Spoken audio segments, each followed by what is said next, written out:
On today's episode of the podcast, we have artist Jasmine Katatikarn sharing all about her fertility journey.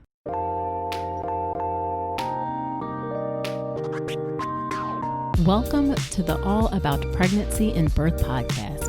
I'm Dr. Nicole Calloway Rankins, a practicing board-certified OB GYN who's had the privilege of helping hundreds of moms bring their babies into this world. I'm here to help you be knowledgeable, prepared, confident, and empowered to have a beautiful pregnancy and birth. Quick note, this podcast is for educational purposes only and is not a substitute for medical advice. Check out the full disclaimer at ncrcoaching.com/disclaimer. Now let's get to it. Well, hello. Welcome to another episode of the podcast. This is episode number 85. Thank you for being here with me today. So on this episode of the podcast, we have Jasmine Katatikarn. Jasmine calls herself a fertility warrior. She struggled to have a child for 6 years. After multiple intrauterine inseminations, as well as her second IVF attempt, that's in Vitro Fertilization, she was told that she had less than a 1% chance of having a baby and basically to stop trying. However, Jasmine chose a different path. Using her background as an artist, she applied an artist mindset to overcome her roadblocks and design a life that gave her control of her fertility journey as well as her life moving forward. As a result, she became pregnant within months of being told that she had that less than 1% chance. And today, Jasmine and her husband now have 2 children, both through IVF. I was really intrigued by Jasmine's story and her perspective. And in this conversation, we take a deep dive into her fertility journey, including how she initially didn't really share what she was going through and how that played out during her journey and how that also influences her current work. We talk about how she approached fertility with an artist perspective. I was really curious to hear what that meant.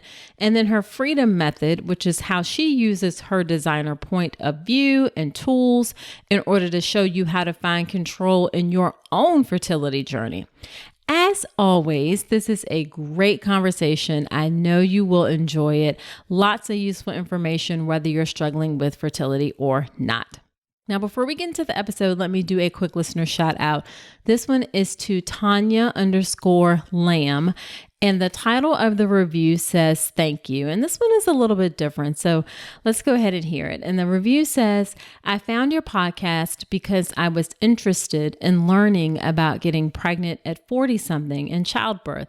I like your podcast thus far. I listened to the episode with Dr. Cindy Duke and it got me a little scared because I couldn't afford to freeze my eggs and I want to have children. I'm trying to get my spouse on board since I am in my 40s, but it is challenging. Any advice to help me stay positive and not increase my anxiety about getting older?"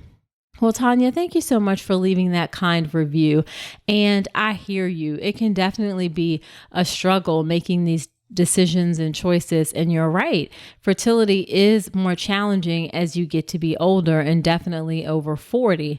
The reason that I wanted to mention this review is because Jasmine dropped a lovely surprise offer in the episode for my listeners who are struggling with fertility, where she is offering a free phone call in order to help you work through some of these issues and think about how you are approaching your own fertility. So she talks about that at the end of the episode. So you definitely want to wait and listen to hear how to do that. But thank you again, Tanya, for that lovely review. Hang in there. I know it's hard. You will be able to come to a resolution about something that works best for you. Okay, without further ado, let's get into the episode with Jasmine.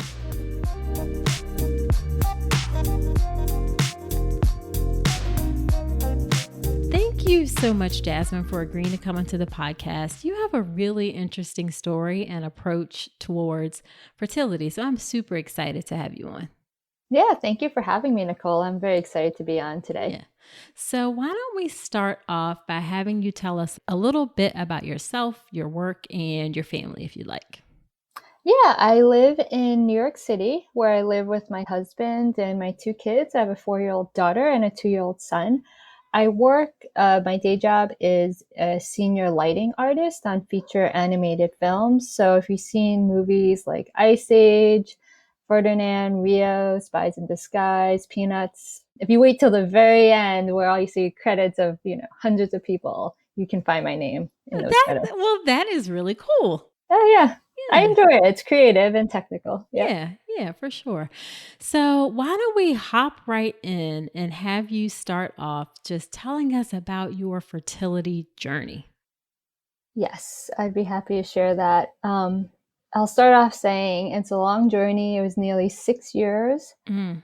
of trying. And I had, this kind of plan in my mind that I honestly did not really think about. It was the plan that was kind of given to me as a young child, that kind of perfect life plan where, you study hard, you go to college, you get a good career, you get married, you have 2.5 kids, Mhm. move to the suburbs, work really hard, and then retire at 65, right? Right. I think a lot of people are familiar with that, and that's that's what I was fed when I was younger. And honestly, I didn't question it that much. I just kind of was going along that path blindly in a way, and for better or worse, I was checking off the boxes. Right, I went to a good school. I had a good career. I got married, and it was when the point where I was supposed to have, those 2.5 kids is when I hit the hiccup. And I started at age 30 trying to conceive. And my master plan was to have 3 kids by the time I was 35. I remember thinking like, oh, it's going to be so easy, right? Just 5 years, 3 kids. I was so naive. And I started the first month, nothing happened, of course. And I still remember joking with my husband. I was like, oh my God, I can't believe I'm not pregnant. Isn't it amazing? Like when you think back, it sounds so ridiculous, but in the moment, it's like, what is going on? Exactly. Well, it's because you never know until you start trying, right? And then when you start trying, and all my only references were really because I didn't have that many friends. I didn't have friends that I knew had problems conceiving, or no one told me about it. And the only references I had were, not to say I believe the movies, but you just hear stories of like people getting pregnant by accident and Sure. whatnot. So it was. I mean, I didn't really expect to get pregnant the first month. But yeah, part of me was. I was like, oh, it should be easy. That this is what my body's meant to do, right? And that first month turned into 3, turned into 6, and eventually a year. And I did not get pregnant, and at this point, I was definitely starting to get concerned. And we went to see the doctor, and my OB GYN said, you should go see a specialist. And we went to see a specialist and got all the tests that, on both sides, me and my husband, and nothing came out that seemed like it was a problem, which seems like a good thing. But at the same time, there was obviously something that was up. The doctor said, nothing looks wrong, but it's been a year, so maybe something is going on that we're not seeing. So at this point, I got diagnosed with unexplained infertility. Right, right. Which, like you said, it can be, you're happy to know that nothing's wrong, but at the same time, you're like, well, if nothing's wrong, then why am I not pregnant? Exactly. And part of me was kind of thinking like, well, if I knew what the obstacle was, it'd be, something to focus on fixing. Right. But when you don't know what the obstacle is and everything seems fine, then you're kind of left lost. At least that's what I felt. And then you're shooting in the dark because you're trying everything because there's nothing that you don't know how to target your energy. And that's exactly where I was at this stage. And we started doing IUIs, which I'm not sure if your listeners are familiar Oh, with. sure. Yeah. So that's intrauterine insemination, Yeah. guys, where you basically put sperm inside the uterus. Yeah. I always joke it's like the medical turkey baster. Exactly. I was like, yeah, that's a good way of thinking about it. So we did that multiple times. and with no luck. And we probably did it around 4 times until the doctor said, maybe still they did not know what was going on. It was still unexplained, but they said maybe you should start looking into IVF because nothing's, happening. So maybe you should look into IVF because, something's going on and the IUIs aren't working. And at this point, it's so funny in fertility, like time goes by really slowly, but at the same time, it goes by really quickly as you're doing all these cycles and you take breaks in between. So another, I believe like a year, almost 2 years have gone by at this point. And at this point, I'm exhausted already. And not only with the IUIs, but I've been in the Google black hole too, trying to do everything that I can to get pregnant. And we said, okay, it's time to, I was ready to do IVF. But at this point in the journey, this is where I started learning a little bit more that, it doesn't only depend on the doctors, but on the labs, especially when you're doing something like IVF, where it's the technology and the resources that also matter. And the only reason I became aware of this because my father's a doctor, and I asked him about it, and he's actually the only one I spoke to or even told that we were having fertility issues. Oh, wow. Out of all these years, I kept it to myself. I didn't even tell my sister. Oh, wow. Yeah, I was just really like looking back at it I was ashamed a little bit. It was something my body was meant to do, and it wasn't working, and I didn't want to share it, and I kept it all inside. And that also made these beginning years like really difficult. And I didn't realize that, of course, until after. Right. But so this is when we actually changed clinics because my father's like, well, if you're going to do IVF, I'd go with like one of the larger, more established clinics that have like bigger labs and whatnot. So we did actually change clinics at this point. And at the new clinic, the doctor said, I still remember meeting with him. I think we were probably 30. I was 33 at this point. And he said, he was like super optimistic. He's like, you're young, you're healthy. He like basically guaranteed that I'd be able to get pregnant through IVF. I know they can't guarantee, but he was like super optimistic for me. And I remember being like really excited about it. But before we were able to do that, we actually did some more IUIs at this clinic, partially because they wanted to see if an IUI would work, since it didn't seem like there was any problem with, my tests and whatnot. And also it was partially insurance, because once insurance wanted to see a number of IUIs before they would even think about, covering an IVF cycle. Oh, well, that's great that your insurance even covered some of the IVF. Yes, that's true. I am very grateful for that, because that is a huge factor in fertility, is the finances. So we did even more IUIs, and I've lost count at this point of how many IUIs I did. I probably did 7 or 8, and none of the IUIs took. And this is nearing, 4 years. I feel I had never even gotten a positive pregnancy test. It was, I felt like I was never even close. And finally, it was time to do IVF. And I was like, okay, this is the moment. Everyone gets pregnant. Even like, I didn't really think that, but after all this time, it's like, okay, now if I do IVF, that's it. I'll be able to get pregnant. Right. And plus you have this doctor who's so optimistic, and it's true. And like, so we did in our first cycle of IVF, everything went pretty normally. The one thing that I did find out is that I just don't respond that well. Like, I don't produce that many eggs. So the most I got were around like 10. So I think that's what I got that cycle. And so they retrieved around 10. And I believe like 6 of them fertilized. And we were scheduled for a day 5 fresh transfer.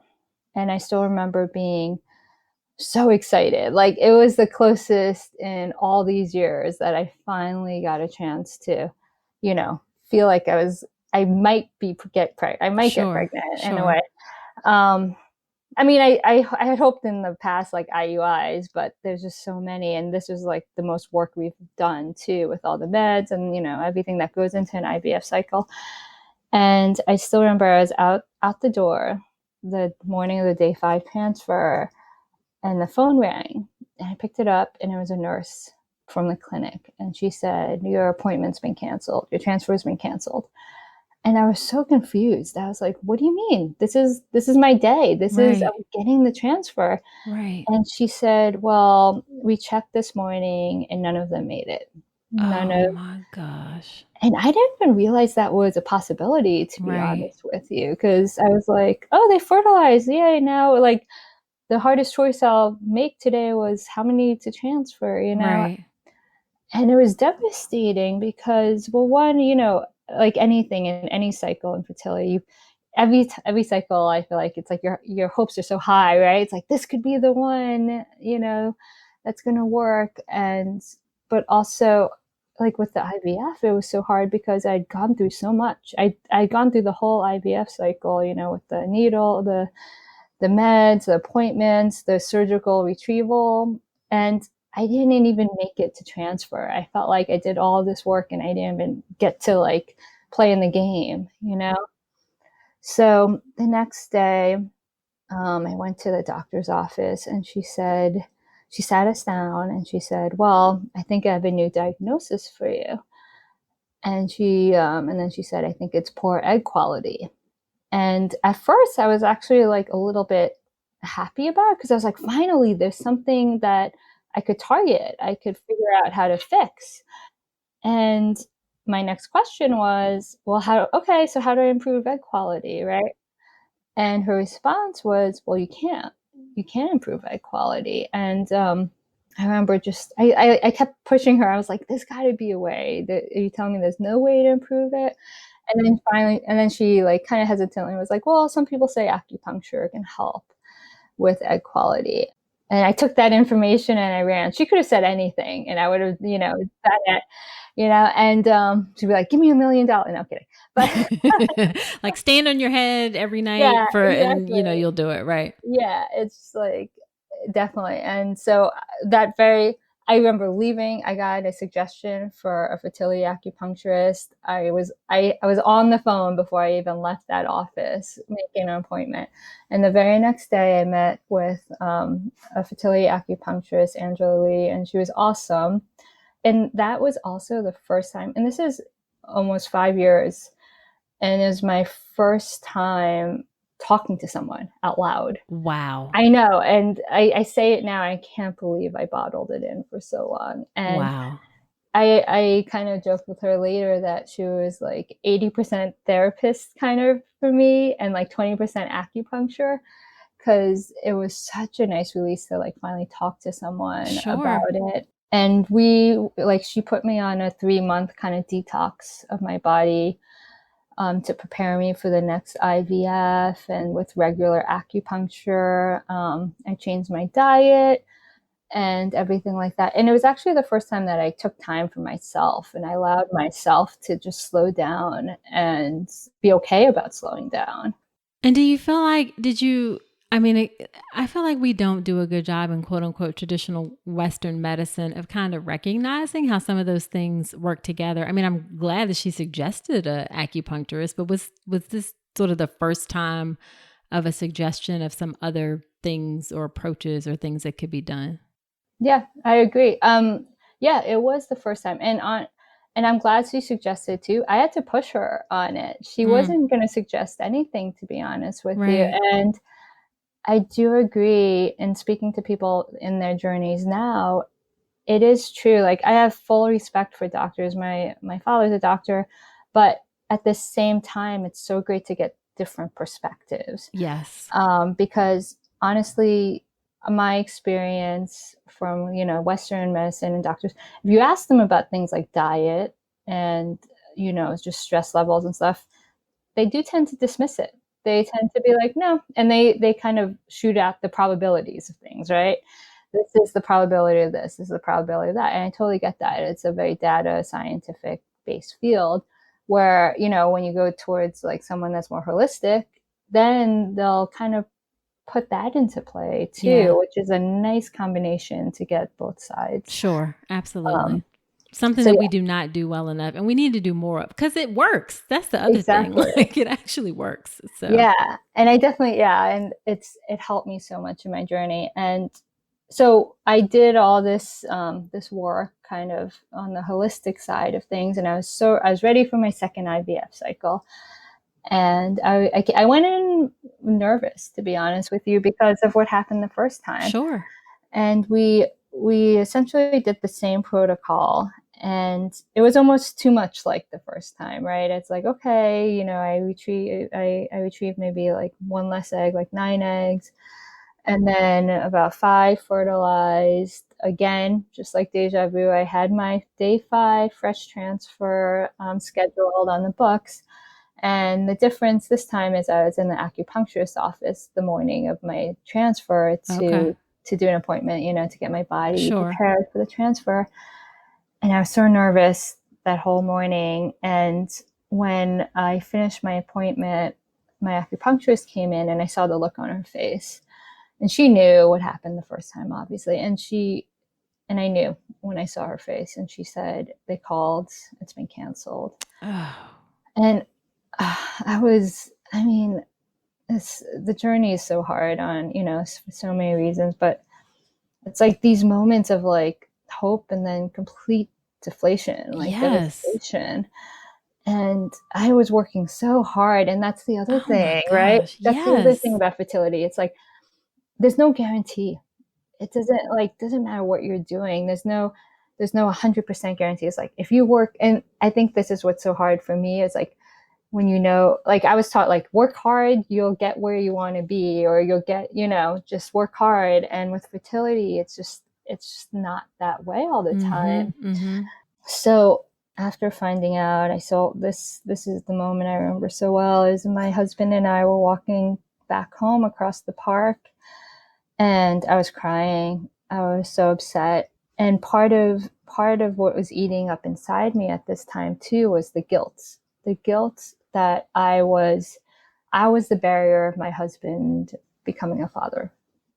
Because at this point it was, you know, at poor egg quality. It was my physical, you know, obstacle here. And it was one of those things where, like, I don't know, when you meet someone and you know they're meant to do something or they'll be great at this, like when I met my husband, even though we met when we were really young, I was just like, he would be an amazing dad. He's like meant to be a dad. Right. Right.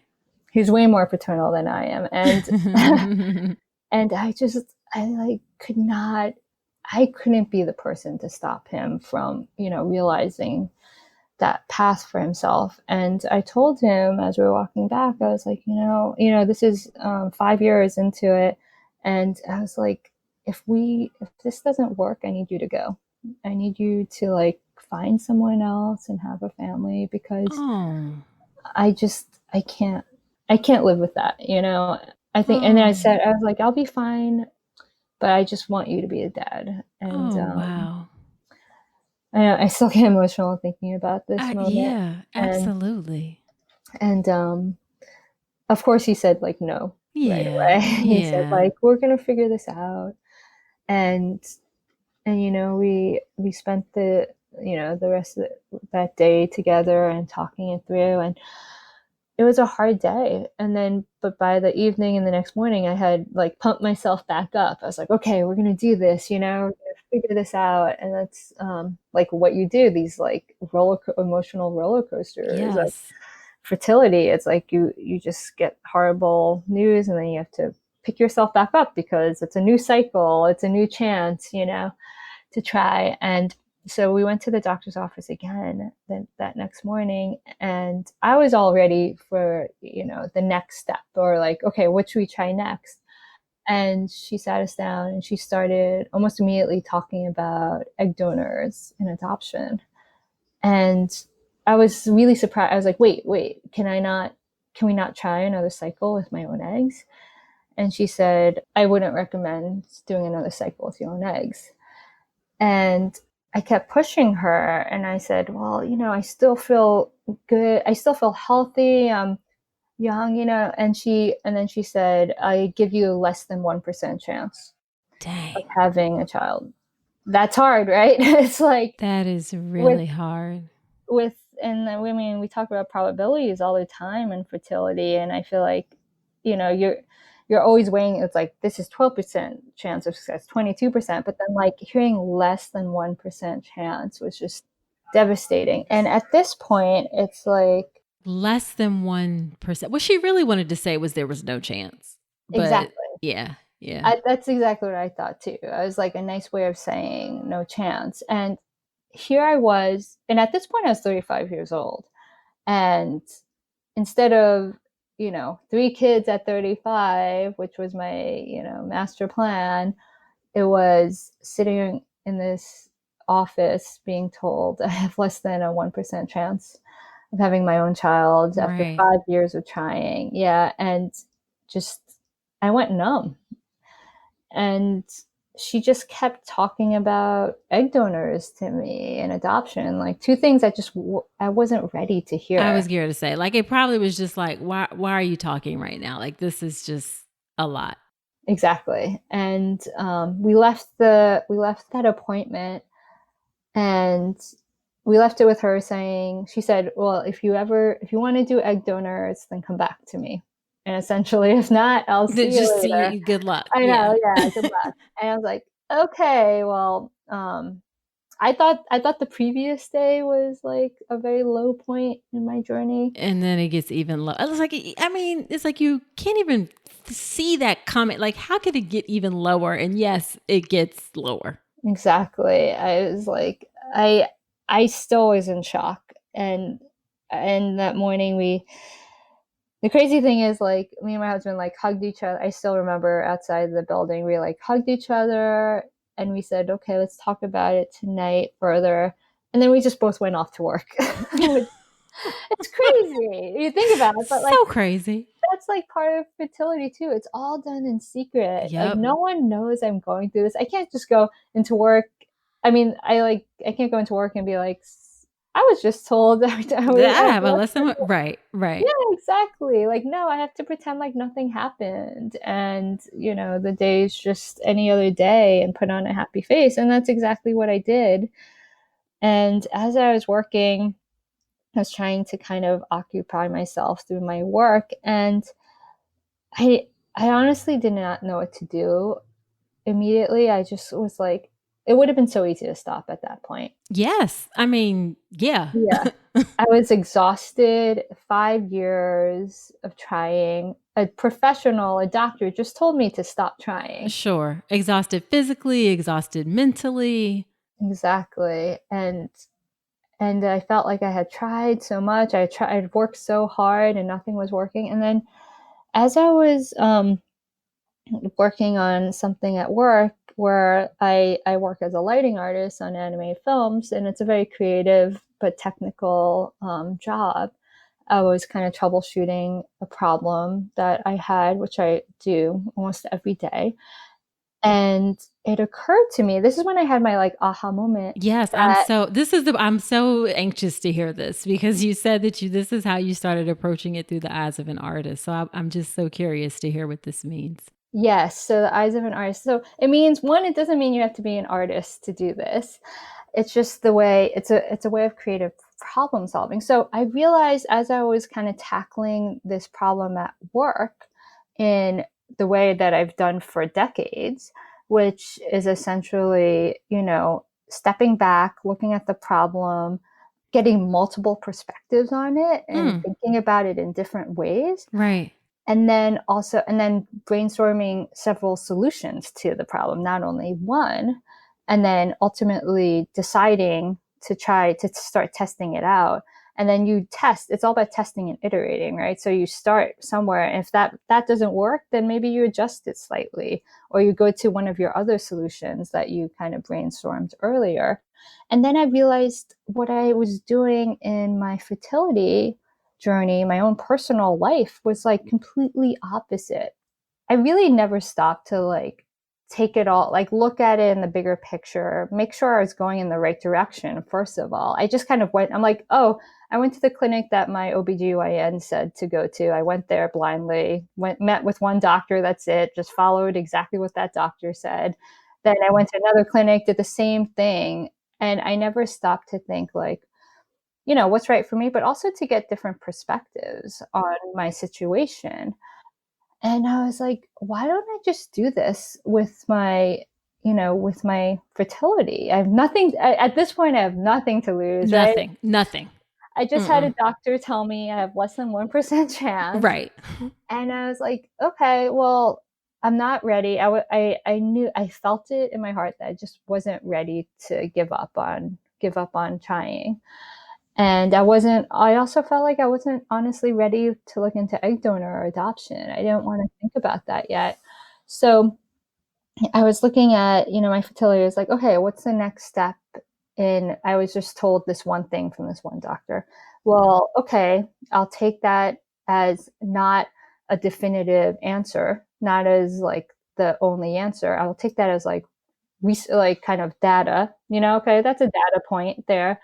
So let me go find other perspectives and other information. And the very next day, I went to visit my acupuncturist. And that's where we kind of spoke about it's really nice not only to get second opinions from doctors are like multiple doctors, but also different areas like the Western medicine versus the Eastern, more holistic is also a great thing to get. So I went to my acupuncturist, which is more on the Eastern holistic side of things, and had a good talk with her about it.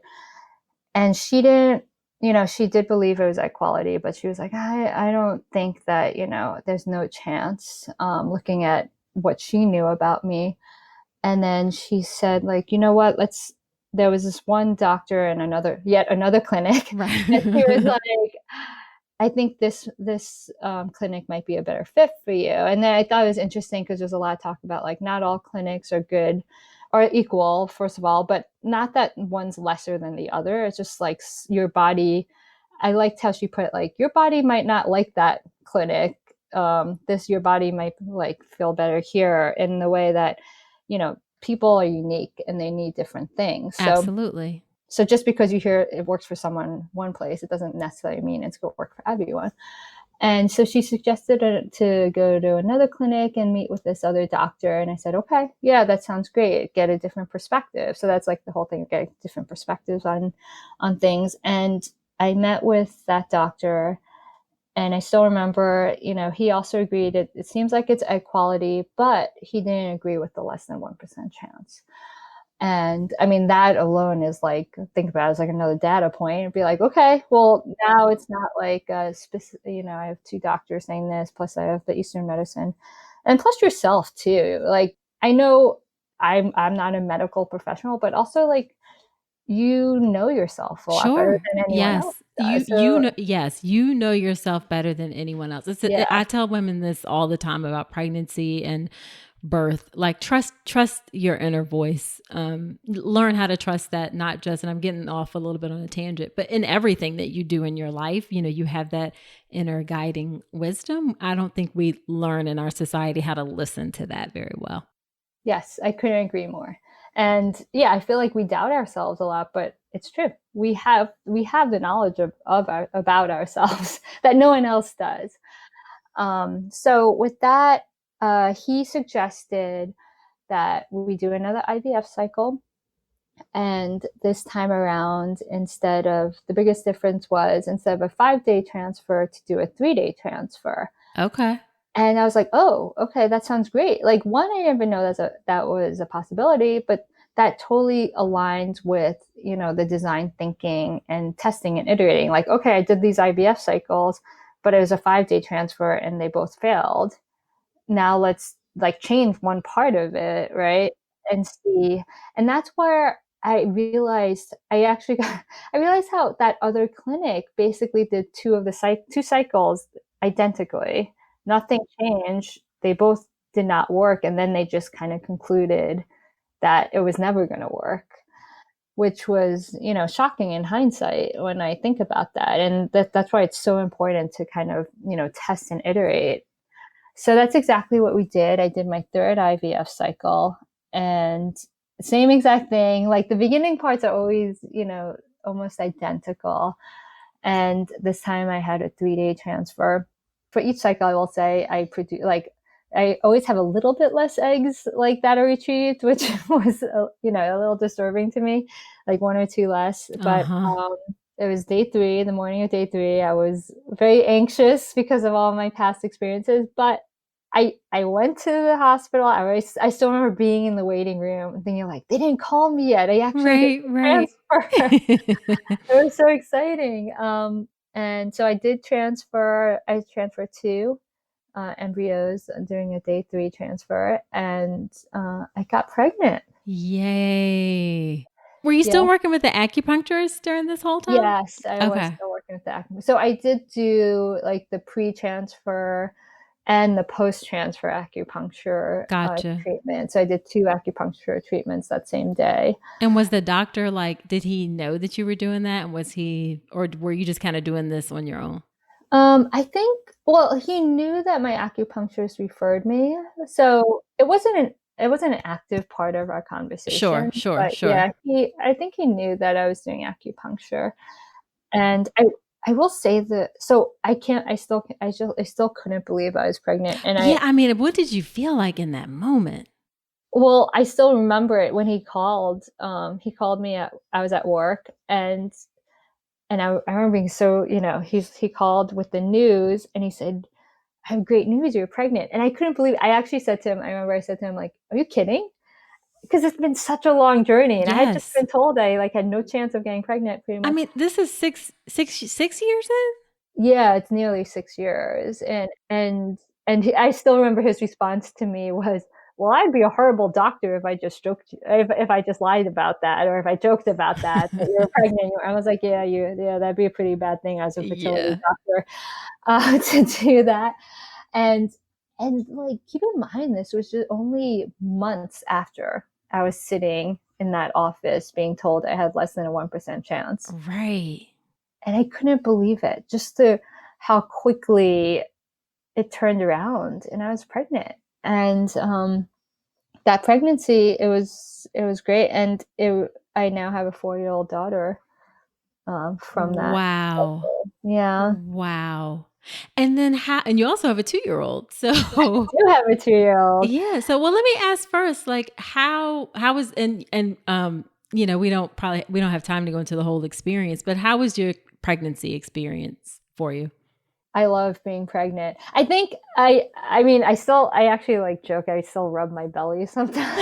Like, 'cause I have that, like, I used to love rubbing my belly. Well, Right.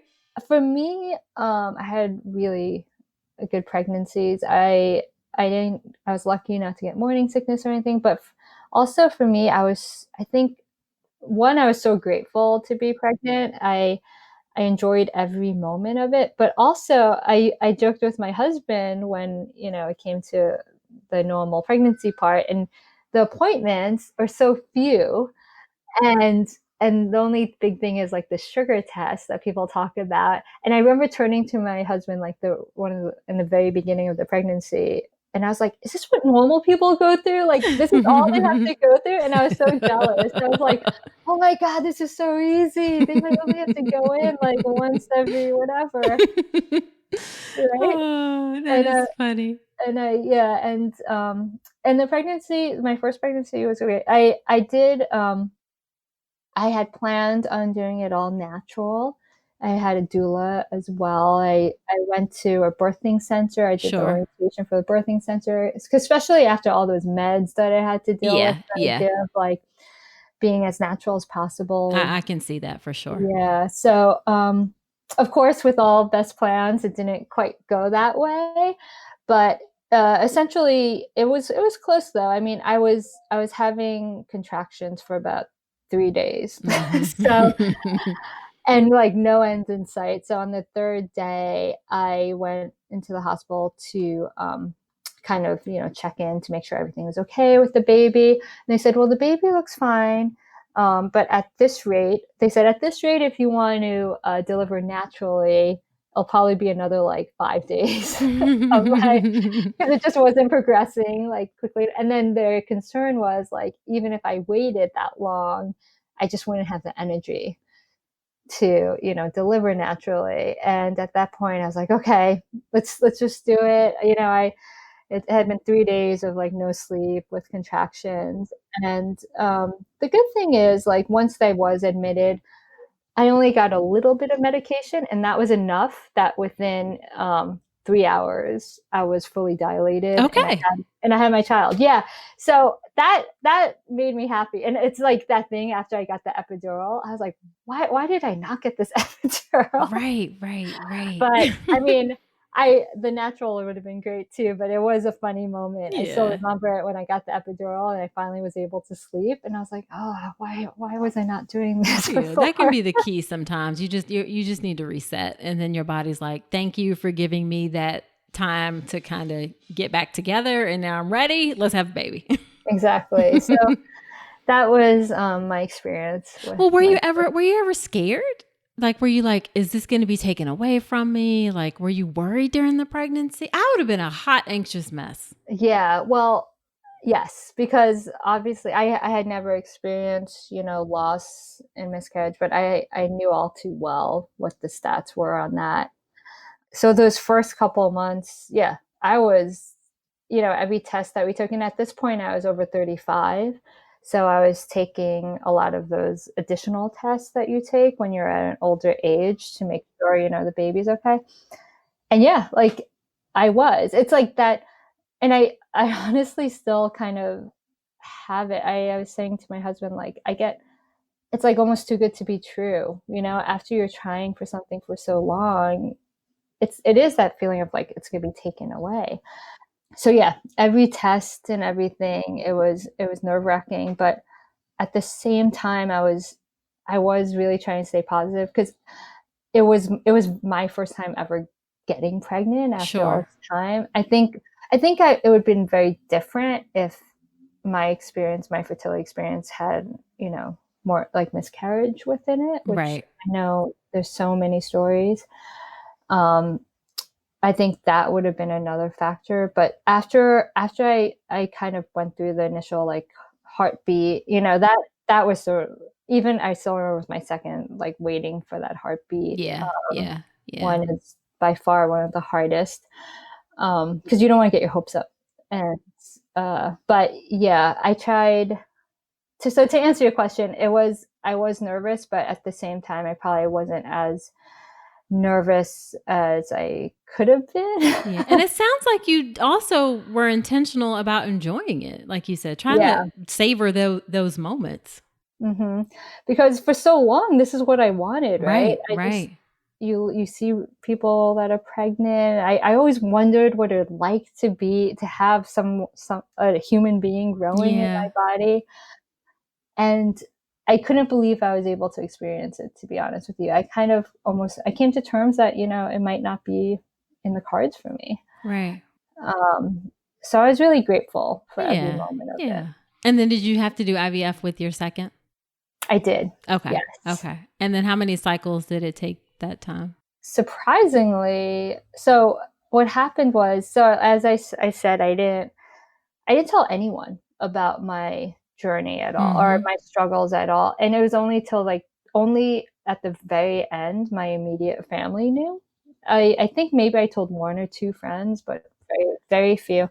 And what happened was, when my daughter was born, I posted a picture of her on some kind of social media, and one of my friends wrote a comment, "Oh, you have the most perfect life."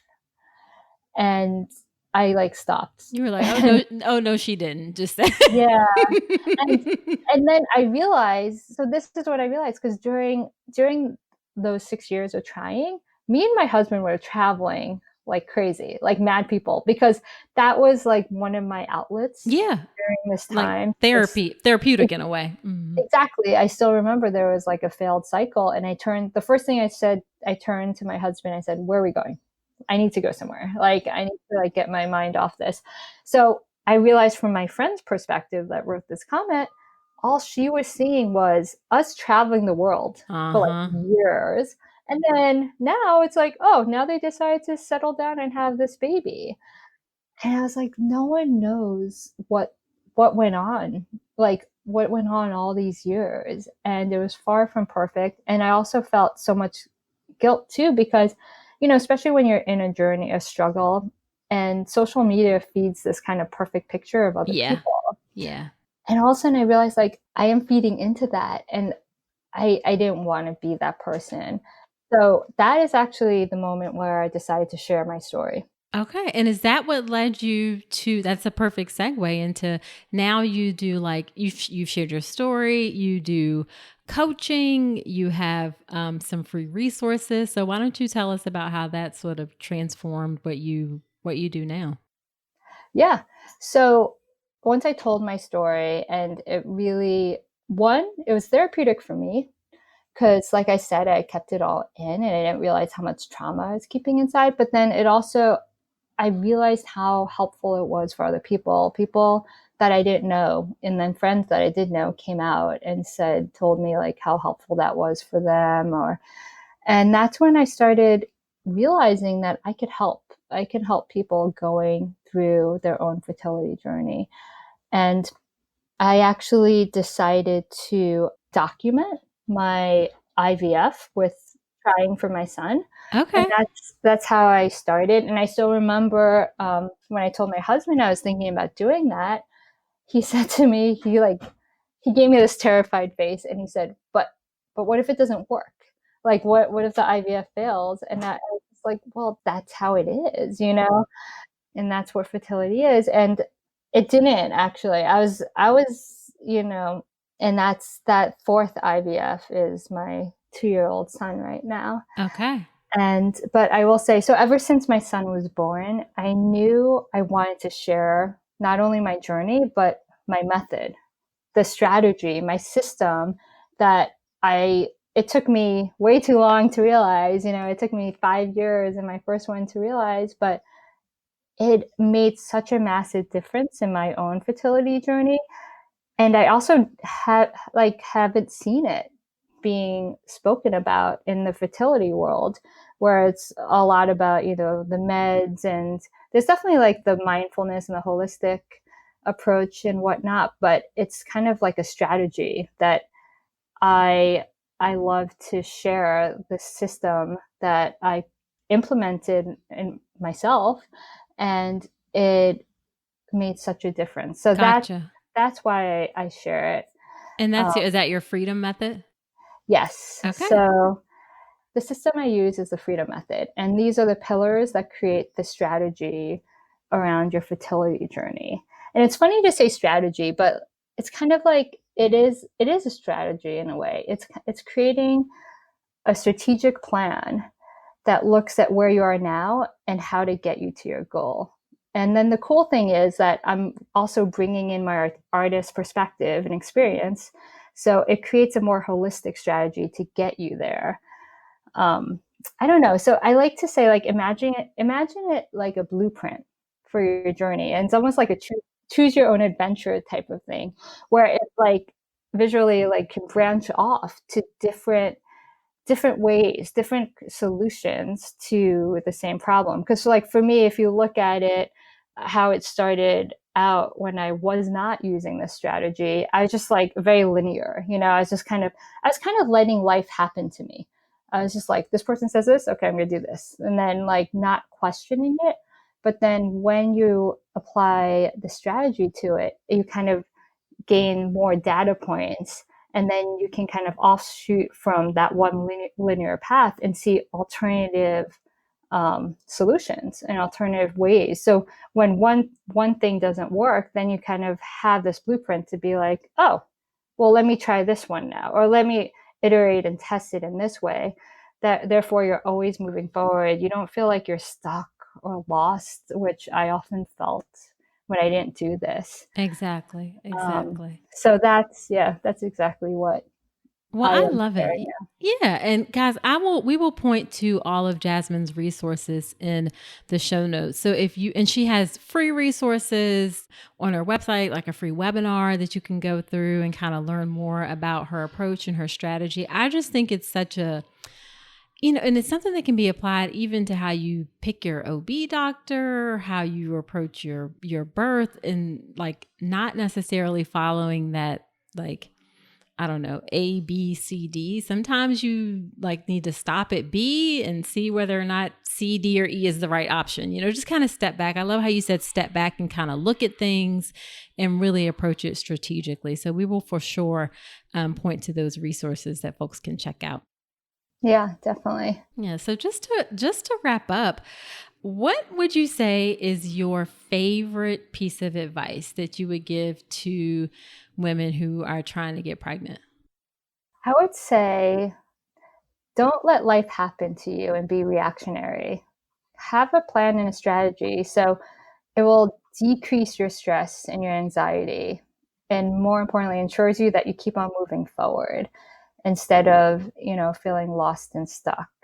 In essence, like, be your own best advocate and plan for everything. Well, that seems odd. Plan for everything. Yeah, but you know what? It's not.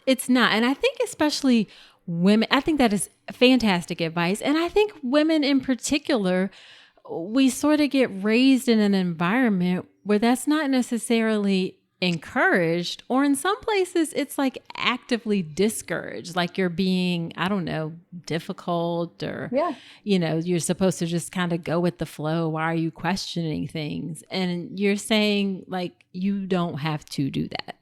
Exactly.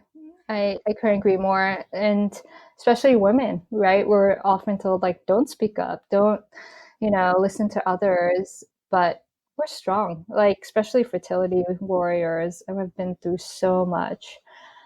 100%. 100%. And we could talk for another hour, I'm sure. Yes, definitely.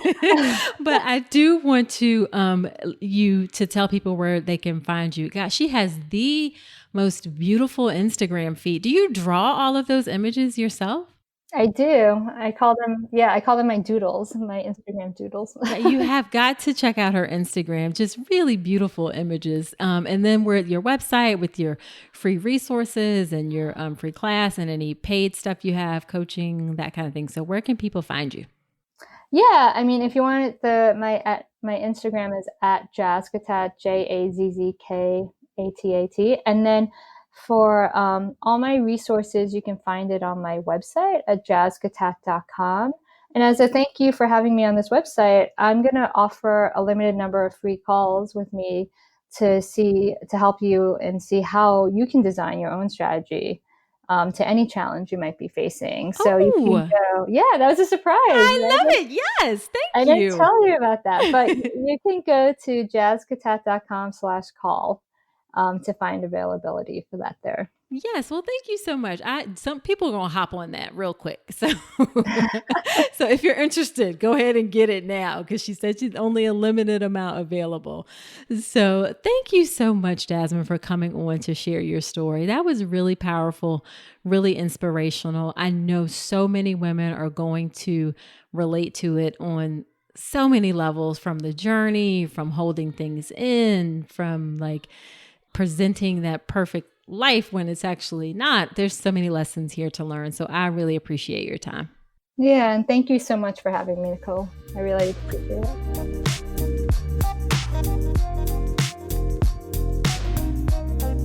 So what did you think about that episode? I enjoyed it. One of the things that we didn't record is that Jasmine shared about how her struggles with infertility actually made her a better mother. Sometimes I see that for women who struggle with fertility, when they have the baby and things don't go exactly as they envisioned, it's not sort of like the fairy tale picture, and you have a colicky baby or difficulties or challenges. Sometimes it can be hard to connect with motherhood. But in her case, she felt like it just really made her a better mother, that because of her difficulty getting pregnant, she so appreciates her children even more. And she's really grateful for the journey that she had to go through. All right. So, after every episode where I have a guest, I do Nicole's notes, where I go through my top 3 or 4 takeaways from the episode. So here are Nicole's notes from my conversation with Jasmine. Number 1, Fertility is hard. There's no way to get around it. And it can be made even more difficult because actually, most of the time, it's unexplained, where there's not a very clear reason why a couple is having trouble conceiving. It's also can be a very long journey. There's only a very narrow window every month where you can actually get pregnant. So there's a lot of hurry up and wait, hurry up and wait, hurry up and wait when you're dealing with fertility issues. And during that time, it feels like everybody else is getting pregnant. You hate seeing pregnant people sometimes. So it can just be a really challenging journey. So take some time to look after yourself and your mental health during that time. That's really important to help you get through it, whether that's through therapy, whether it's through the programs or something like what Jasmine offers, whether that's like through support groups. Just take some time to take care of yourself during that process because it can be difficult. All right, point number 2, there's no right answer in terms of how you approach infertility. Some people will choose to press on despite receiving difficult numbers the way Jasmine did. Some people will make the choice to adopt. Some will choose to have an egg donor. Some will choose a surrogate. A lot of it is just really knowing yourself, trusting your intuition, and trusting that you're going to make the best decisions for yourself. In this particular instance, Jasmine made the decision that she really wanted to press on. But again, other people make different decisions. Like for instance, Parijat Deshpande, she was on the podcast a few episodes back sharing her birth story. She felt as though she knew that her body was not meant to carry pregnancy. So after her first baby that was born very preterm, she ended up going with a surrogate, and she was very confident and comfortable in that decision. Not that it was easy, but she knew that it was the right decision for her. And just like Jasmine knew that this was the right decision for her. Just trust yourself, know yourself, and you'll make the right choice. Again, whether it's pressing on, adopting, egg donor, surrogate, you will make the choice that works best for you. Number 3, we need to utilize more complementary medical modalities and marry Eastern and Western medicine together and use the best of both. We don't do that enough in the way we approach taking care of people today. So we definitely need to use that more. So I like how she talked about using acupuncture in addition to traditional Western medicine as well. And then the final point is that you never know what people are going through, and you definitely don't know based on what you see on social media. Jasmine said it looked like, when her friend is like, oh my God, you have this perfect life. You guys travel, you do all of this stuff. And then when you're ready, you have this baby. And my goodness, it was just didn't show any of the reality that the travel was part of a way to deal with the difficulties and that how long it took her to get to that point. So you never know what people are going through. Don't base your thoughts or experiences on what you see like on social media. Also give people some grace. Sometimes people come with baggage and things and difficulties that they're carrying. So do your best to be kind, do your best to be compassionate, do your best to be empathetic, because again, you just never know what people are going through, but definitely don't base it on things that you see on like social media. It's notoriously not an accurate representation of people's real lives. All right, so that is it for this episode of the podcast. Do me a favor and subscribe to the podcast wherever you're listening to me right now, whether that's Spotify, Apple Podcast, or Google Play. And I would really love it if you leave an honest review in Apple Podcast. That helps the show to grow in so many ways, helps other women to find the show, and it helps them to know exactly what they're getting into when they start listening to the show. And of course, I do shout outs from those reviews as well. So thank you for leaving those reviews in Apple Podcast in particular. All right. Now, next week on the podcast, I am talking about assisted vaginal delivery. That's a vaginal delivery where you use a vacuum or forceps. So come on back next week. And until then, I wish you a beautiful pregnancy and birth. Thanks so much for listening to this episode of the All About Pregnancy and Birth podcast. Head to my website, ncrcoaching.com, to get even more great info, including free downloadable resources on how to manage pain in labor and warning signs to look out for after birth. You'll also find information on my free online class on how to make a birth plan, as well as everything you need to know about the birth preparation course. Again, that's ncrcoaching.com, and I will see you next week.